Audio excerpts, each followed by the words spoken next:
Hello friends, my name is Anshu Yadav and today we will talk about screw gauge. Screw gauge एक ऐसा instrument है जिससे किसी wire का radius नाप सकते हैं, किसी पतली चीज़ का डायमीटर नाप सकते हैं, जैसे कि पेन। अगर पेन का डायमीटर फाइंड करना हो तो आप स्क्रू गेज से आसानी से फाइंड कर सकते हैं, क्योंकि इससे दशमलव के 3 अंकों तक मान ज्ञात कर सकते हैं एक्यूरेटली, जबकि आप स्केल से पॉइंट 1 तक कर सकते हैं और वर्नियर कैलिपर से 0.01 तक कर सकते हैं। तो इसके लिए हमें थिन चीज़ों का डायमीटर और रेडियस फाइंड करने के लिए हमें स्क्रू गेज की ज़रूरत पड़ती है। तो आज हम इसके बारे में डिटेल से जानेंगे और class 12th BSc first year, second year, third year सभी फिजिक्स के प्रैक्टिकल्स में ये बहुत महत्वपूर्ण भूमिका निभाता है। तो इसको पढ़ने के लिए हमने इसको 5 भागों में बांटा है। पहले है parts of screw gauge. Screw gauge में जितने पार्ट्स हैं इन सब के बारे में जानेंगे, इनके क्या वर्क हैं, इन कितने खाने हैं, रीडिंग्स कैसे लेना है। दूसरे में बात करेंगे लिस्ट काउंट की। लिस्ट काउंट क्या होता है? लिस्ट काउंट वह होता है जिससे किसी इंस्ट्रूमेंट से जितना कम तक नाप सकते हैं, जितना एक्यूरेटली नाप सकते हैं, मिनिमम वैल्यू एक्यूरेटली जितना मापा जा सकता है उसको लिस्ट काउंट कहते हैं। तो इसका लिस्ट काउंट जो है वो 0.001 सेंटीमीटर है। वो हम आपको निकाल के दिखाएंगे कि कैसे 0.001 आता है। तीसरा पॉइंट है मेजरमेंट। इससे कैसे मेजर करना है, किसी वायर का हमको अगर रेडियस मापना हो तो कैसे मापेंगे इससे। इस तीसरे पॉइंट में हम आपको माप के दिखाएंगे इसको। चौथा पॉइंट हमारा है errors, negative error, positive error. इसमें इरर भी होता है, जैसे कि मेन स्केल का 0 और वर्नियर स्केल जो है इसका 0 आगे पीछे हो जाता है तो उसको इरर्स बोलते हैं। उसमें 2 टाइप्स के होते हैं, नेगेटिव और पॉजिटिव। पांचवा पॉइंट है वाइवा क्वेश्चंस। सबसे इम्पोर्टेंट पांचवा है, क्योंकि आप वाइवा क्वेश्चंस और प्रैक्टिकल्स एग्जाम के लिए इसको तो पढ़ रहे हैं। तो चलिए देखते हैं पहला parts of screw gauge. Parts of screw gauge में आप देख सकते हैं ये स्क्रू गेज है। इसको ऐसे पकड़ते हैं, इसको पकड़ के घुमाते हैं ऐसे तो ये आगे जाता है, ये ऐसे घुमाते हैं तो पीछे आता है। तो ये जो मूव कर रहा है एक, और एक जो स्टेबल है, ये जो घूम रहे हैं, इन दोनों को स्टूड बोलते हैं, STUD स्टूड। इसमें कोई भी ऑब्जेक्ट को फंसा के उसका रेडियस और डायमीटर मापा जाता है। और ये घूम रहा है सर्कल, इसको बोलते हैं हम लोग वर्नियर स्केल। जो ये घूम रहा है इसको ऐसे पड़े घुमाते हैं, और इस पर कुछ खाने बने हुए हैं। एक से लेके 0 से लेके 100 तक इस पर खाने बने हुए हैं, लाइन बनी हुई है। और ये जो एक स्थिर ये सर्कुलर है इसको बोलते हैं मेन स्केल। मेन स्केल पे जो हमारे पास इस समय है इसमें 20 डिवीज़न बने हुए हैं, और एक डिवीज़न 0.1 मिलीमीटर का है। और ये इस पर 100 डिवीज़न बने हुए हैं, इस पर 1 मिलीमीटर का एक डिवीज़न है, वो 20 डिवीज़न बने हुए हैं। तो ये हो गया रैचिड, ये जो मूव कर रहा है ये हो गया वर्नियर स्केल, और ये हो गया मेन स्केल, ये हो गया स्टूड। तो ये हो गए इसके पार्ट्स। एग्जामिनर्स कभी कभी पूछ लेते हैं कि ये जिसको पढ़ के घुमाते हैं उसको क्या बोलते हैं, जो घूम रहा है उसको क्या बोलते हैं, जो स्थिर है उसको क्या बोलते हैं, इसको क्या बोलते हैं।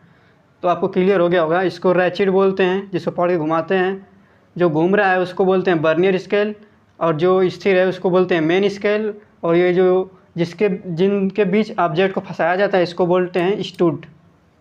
तो इस तरह हमारा पहला पॉइंट क्लियर हुआ। दूसरा पॉइंट हमारा है लिस्ट काउंट।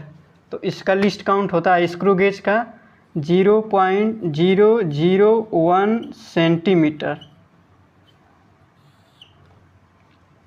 लिस्ट काउंट होता है 0.001 सेंटीमीटर। अब इसको निकालते कैसे हैं? इसका फार्मूला होता है लिस्ट काउंट का।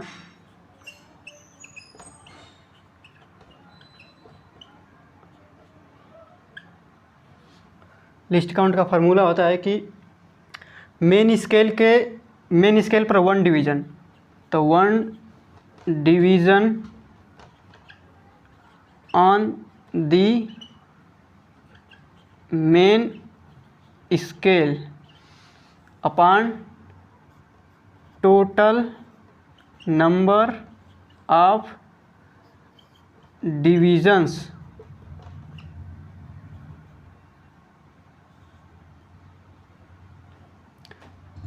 ऑन वर्नियर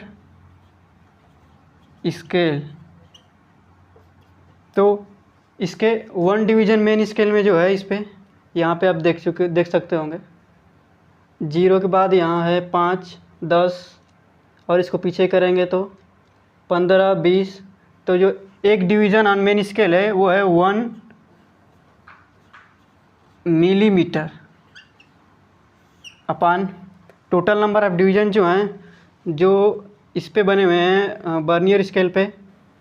वर्नियर स्केल पे जो बने हुए हैं वो है 100 डिवीज़न। तो इसको आप 100 से डिवाइड करेंगे तो ये हो जाएगा 0.01 मिलीमीटर। तो ये हो गया मिलीमीटर में। अब इसको सेंटीमीटर में कन्वर्ट करेंगे तो 10 से भाग दे देंगे। 0.001 मिलीमीटर अपान 10, तो हो जाएगा 0.001 सेंटीमीटर। तो ये हो गया लिस्ट काउंट 0.001 सेंटीमीटर या 0.01 मिलीमीटर। ये हो गया लिस्ट काउंट। मतलब दशमलव के 2-3 अंकों तक माप सकते हैं इससे, जबकि आपका जो रेगुलर स्केल थी उससे नाप सकते हैं 0.1। और जो वर्नियर कैलिपर्स होता है, वर्नियर कैलिपर्स, उससे माप सकते हैं 0.01 तक। और ये स्क्रू गेज होता है GUAG, स्क्रू गेज, इससे नाप सकते हैं 0.001, दशमलव के 3 अंकों तक माप सकते हैं इससे। तो ये हो गया हमारा लिस्ट काउंट। लिस्ट काउंट का एक और फार्मूला होता है जिसको पिच बोलते हैं, PITCH, pitch upon total number of division. तो जो पिच जो होता है ना, वो इसको अगर 4 बार घुमाते हैं ना तो इधर 4 खाने दिखते हैं। जैसे कि अगर इसका 0 इसके 0 से कोइंसाइड करा दिया जाए, अगर आप इसको 4 रोटेशन देते हैं, 1 रोटेशन देते हैं तो इधर 1 खाने दिखते हैं। अगर इसको 4 रोटेशन देते हैं तो इधर 4 खाने दिखते हैं। तो पिच इक्वल टू हो गया, अगर 4 रोटेशन दे रहे हैं तो 4 होंगे, 4 खाने दिखेंगे, तो ये हो जाएगा 0.1। तो ये पिच होता है। अब आगे देखते हैं। ये तो हो गया हमारा लिस्ट काउंट 0.01 सेंटीमीटर।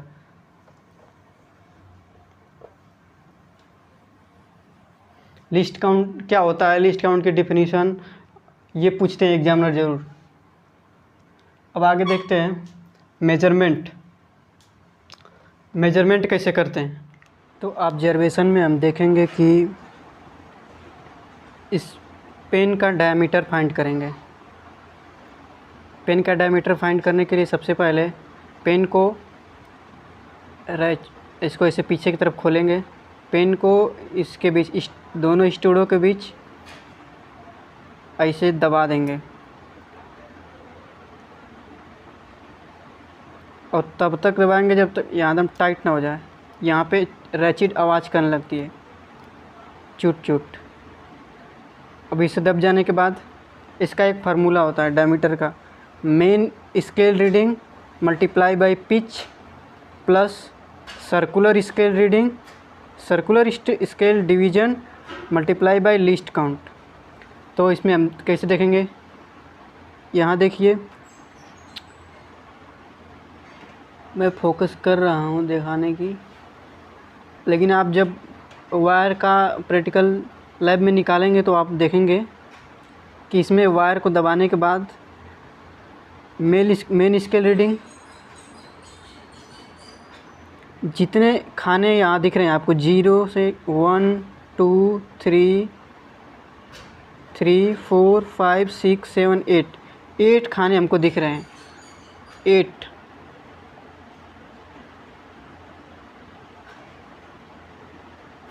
8 खाने दिख रहे हैं, 8 खाने दिख रहे हैं। तो ये मेन स्केल की रीडिंग हो गई 8 मल्टीप्लाई बाई पिच। तो पिच पिच का होता है, पिच होता है 0.1। अब देखिए circular scale division, circular scale पे टोटल 100 डिवीज़न होता है। तो इसमें देखेंगे तो आप जो ये मेन स्केल का 0 है,